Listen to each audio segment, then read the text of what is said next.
اللہ اللہ اللہ لا الہ الا اللہ کے نام کی قسم اٹھائی جا سکتی ہے، لیکن اللہ کے علاوہ کی قسم اٹھانا یہ شرک کے زمرے کے اندر آتا ہے۔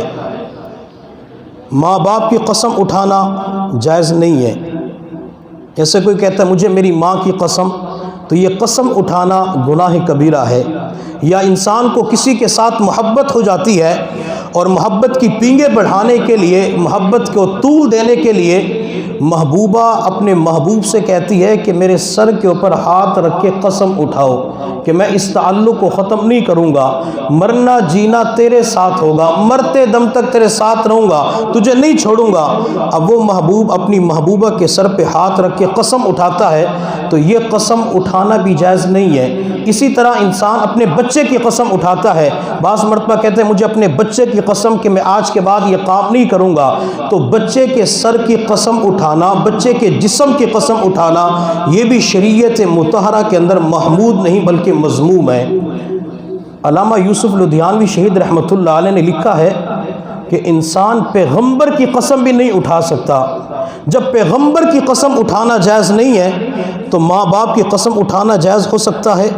جب پیغمبر کی قسم اٹھانا جائز نہیں ہے تو محبوبہ کے سر کی قسم اٹھانا جائز ہو سکتا ہے۔ جب پیغمبر کی قسم اٹھانا جائز نہیں ہے تو اپنے بچے کی قسم اٹھانا جائز ہے۔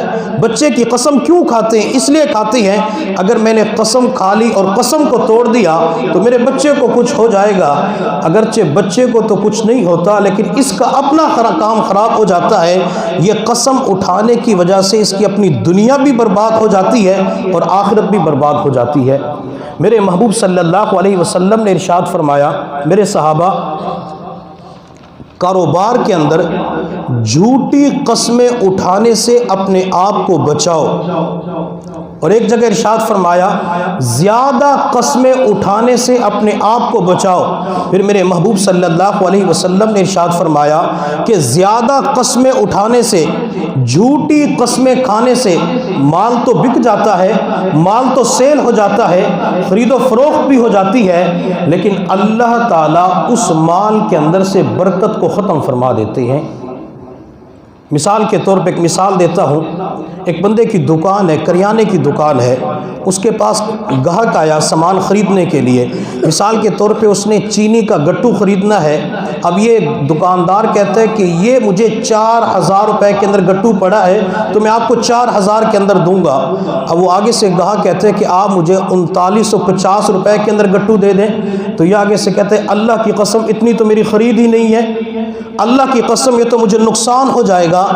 حالانکہ اس کو جو مال دکان کے اندر پڑا ہے وہ 3800 روپے کا گٹو پڑا ہے، سارے خرچے ملا کے 3800 روپے کے اس کے اندر دکان کے اندر وہ گٹو آیا ہے، لیکن یہ قسم اٹھا کے کہتے ہیں کہ اتنی تو میری خرید ہی نہیں ہے۔ اب گاہک کہتے ہیں کہ 4000 کے اندر تو میں خرید نہیں سکتا، میں تو 3950 کے اندر خریدنا چاہتا ہوں۔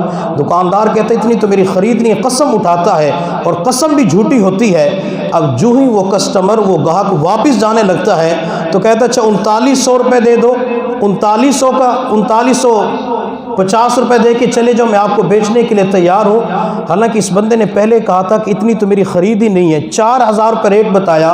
اب وہ بندہ 3950 روپے دیتا ہے، یہ اسے گٹو دینے کے لیے تیار ہو جاتا ہے، اور اس نے پہلے قسم کیا اٹھائی کہ اتنی تو میری خرید ہی نہیں ہے، اتنی تو مجھے پڑی ہی نہیں۔ اب یہ بندہ قسم اٹھا کے مال کو بیچتا ہے تو میرے محبوب صلی اللہ علیہ وسلم نے فرمایا کہ اس کا مال تو بک گیا جھوٹی قسم اٹھانے کی وجہ سے یا زیادہ قسمیں کھانے کی وجہ سے، لیکن 3950 کے اندر سے برکت ختم ہو چکی ہے، برکت نہیں رہی۔ اب آج کا انسان تو دعا کرتے کہ اللہ مجھے اتنا دے دے، فلاں دے دے، فلاں دے دے۔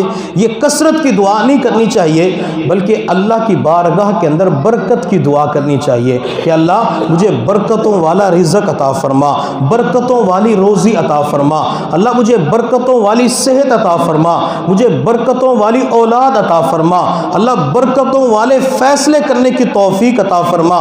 شریعت مطالعہ میں ہر جگہ برکت کی تعلیم تعلیم دیتی ہے۔ اور یہ برکت جب انسان کو مل جاتی ہے، انسان کھانے کا لقمہ اٹھا کے منہ کے قریب لے جاتا ہے اور بسم اللہ وعلی برکت اللہ یہ برکت کی دعا کرتا ہے، برکت کی دعا پڑھتا ہے، تو وہ لقمہ، وہ نگوالا اس کی صحت کا ذریعہ بن جاتا ہے۔ اس نوالے سے اسے طاقت و قوت غذائیت ملتی ہے۔ اور جب کھانے کے اندر برکت نہیں ہوتی تو اسی کھانے کی وجہ سے پیٹ کے اندر درد ہو جاتا ہے، اسی کی وجہ سے انسان کی طبیعت ناساز ہو جاتی ہے۔ تو اس سے پتہ چلا کہ اس کھانے کے اندر برکت نہیں ہے۔